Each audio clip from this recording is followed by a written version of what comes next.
이 3개월은 그냥 3개월이 아닌 것이죠. 앞으로 고등학교의 3년을 압축해 놓는 시간이 될 겁니다.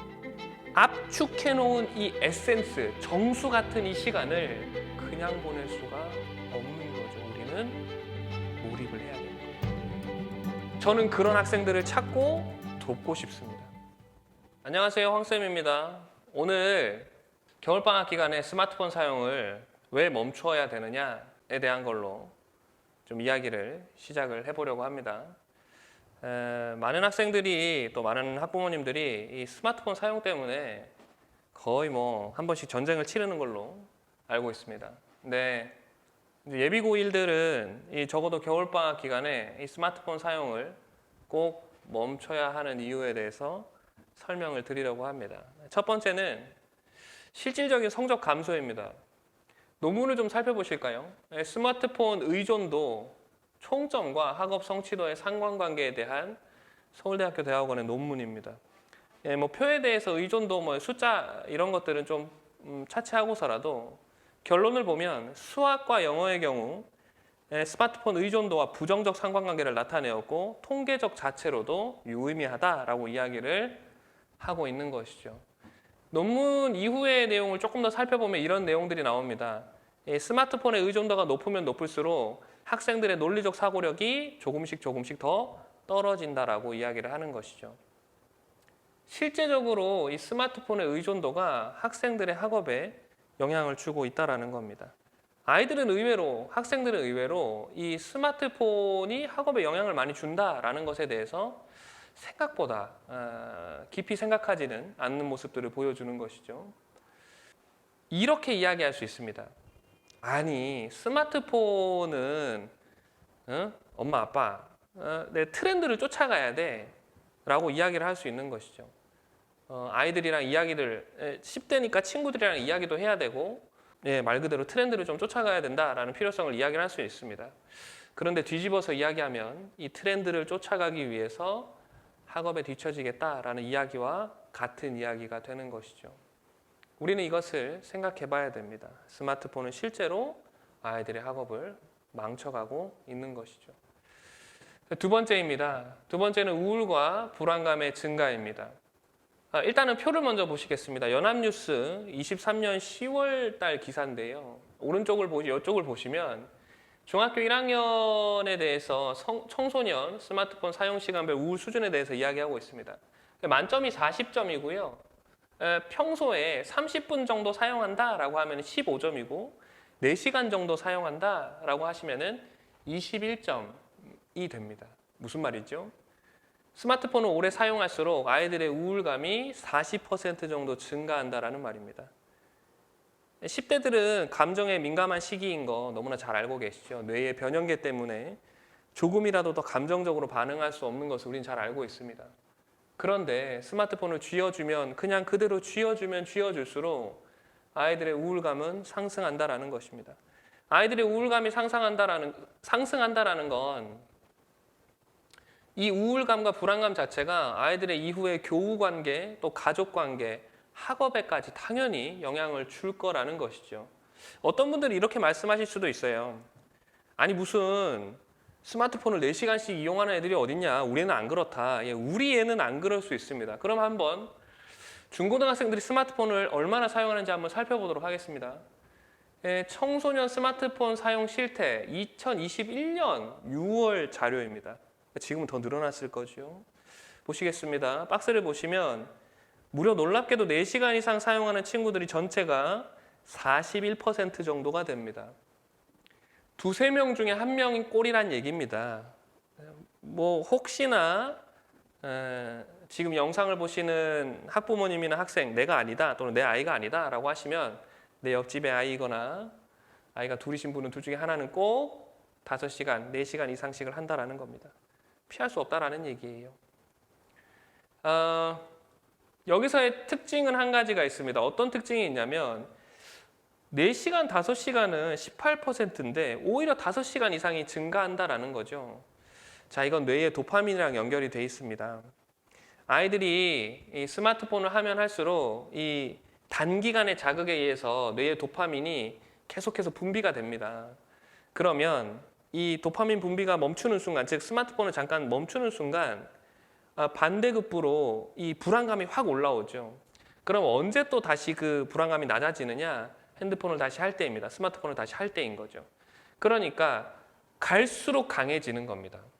하면 할수록 더 빨리, 더 자극적이게, 그러니까 뭐 자극적이라는 게 꼭 내용상의 문제가 아니라 더 빨리 릴스를 더 봐야 되고 쇼츠를 찾아봐야 되고 누워서 유튜브를 봐야 되는 것이죠.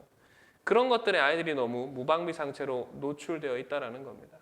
그러니까 이렇게 스마트폰에 대한 사용 의존도가 높으면 높을수록 아이들은 학업 성취뿐만이 아니라 동시에 아이들의 감정까지도 상하고 있다는 겁니다. 그런데 여기서 한 가지 짚고 넘어가야 되는 부분이 있습니다. 스스로도 인정을 한다라는 겁니다. 누가요? 학생들 스스로가 이 부정적인 영향을 인정하고 있다는 겁니다.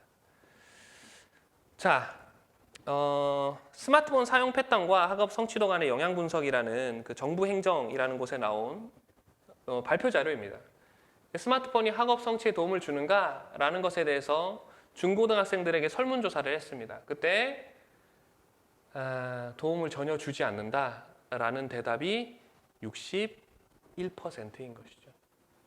그러니까 학생들 스스로 너무 잘 아는 거예요. 스마트폰을 오래 사용하면 할수록 내가 학업 성취에 영향을 받을 거라는 걸 알매도 불구하고 안 되는 거죠, 잘. 그러면 우리는 여기서 도움이 필요한 것입니다. 아이들을 도와줘야 된다라는 거죠. 자, 그러면 어떻게 도울 수 있을까? 대체 가능성을 생각해 봐야 됩니다. 대체 가능성. 스마트폰을 대체할 수 있어야 되는 것이죠.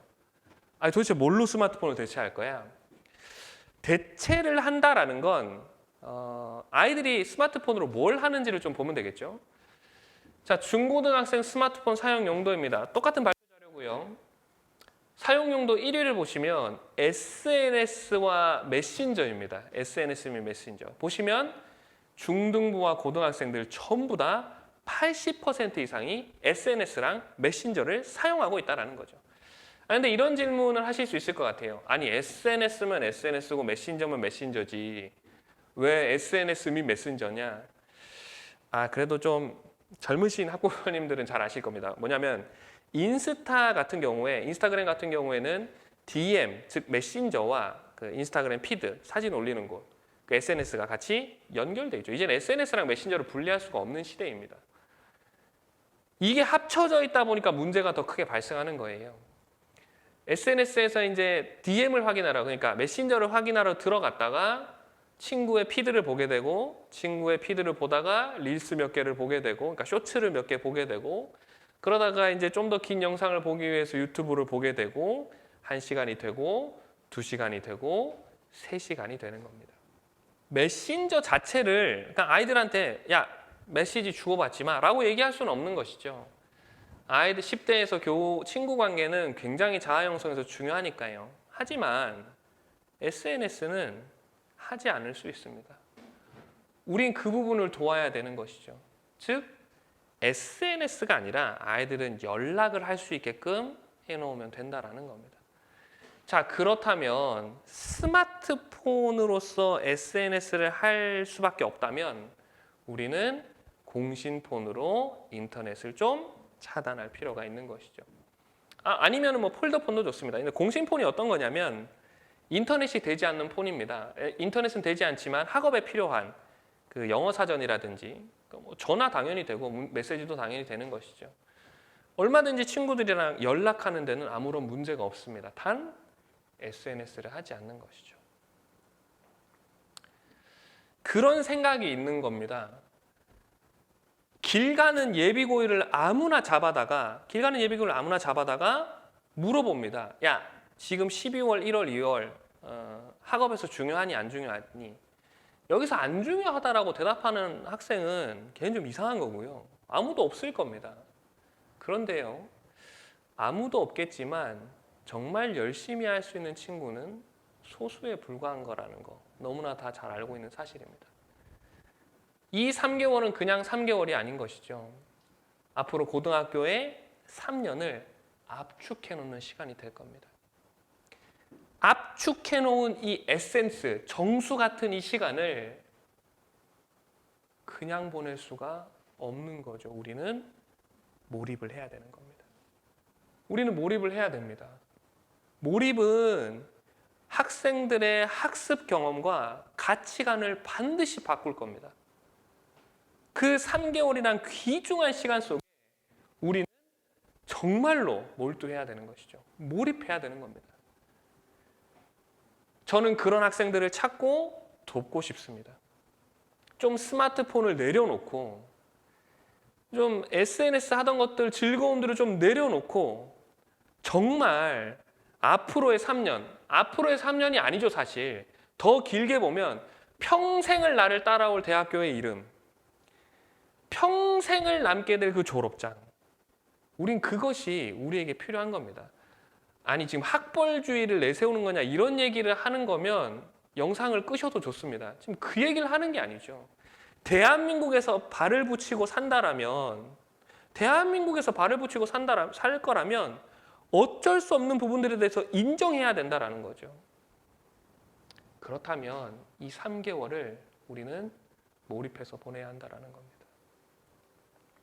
저는 그런 학생들이랑 함께 하고 싶습니다. 그리고 돕고 싶고 함께 그 학습을 경험하고 싶습니다. 그래서 다음 포스팅에는 황쌤 윈터 어떻게 진행될 건지에 대해서 한번 이야기를 나눠보고 싶습니다.